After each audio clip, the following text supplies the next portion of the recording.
ಹರ್ಮೂಜ್ ಜಲಸಂಧಿ ಧಗಧಗ ತೈಲ ಬಿಕ್ಕಟ್ಟು ಇರಾನ್ ದಾಳಿಯಲ್ಲಿ ಓರ್ವ ಭಾರತೀಯ ದುರ್ಮರಣವನ್ನಪ್ಪಿರುವಂಥದ್ದು. ಹರ್ಮೂಜ್ನಲ್ಲಿ ಮತ್ತೆ 5 ಹಡಗುಗಳ ಮೇಲೆ ದಾಳಿಯಾಗಿದೆ. ಹರ್ಮೂಜ್ ಜಲಸಂಧಿ ಧಗಧಗ ತೈಲ ಬಿಕ್ಕಟ್ಟು ಉಂಟಾಗಿರುವಂಥದ್ದು ಇರಾನ್ ದಾಳಿಯಲ್ಲಿ ಓರ್ವ ಭಾರತೀಯ ದುರ್ಮರಣ ಹೊಂದಿದ್ದಾನೆ. ಹರ್ಮೂಜ್ನಲ್ಲಿ ಮತ್ತೆ 5 ಹಡಗುಗಳ ಮೇಲೆ ದಾಳಿಯಾಗಿದೆ. ಅಮೆರಿಕ ಮತ್ತು ಯುರೋಪ್ಗೆ ಸೇರಿದಂತಹ ಹಡಗು ಧ್ವಂಸ.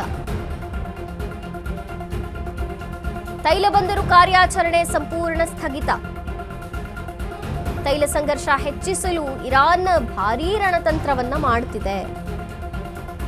ಅಮೆರಿಕ ಇಸ್ರೇಲ್ನ ಕಟ್ಟಿ ಹಾಕಲು ತೈಲವೇ ದಾಳ ಇರಾನ್ಗೆ. ಗಲ್ಫ್ ರಾಷ್ಟ್ರಗಳ ಸಮರದಲ್ಲಿ ದಿನಕ್ಕೊಂದು ಟೆನ್ಷನ್ ಇದೆ.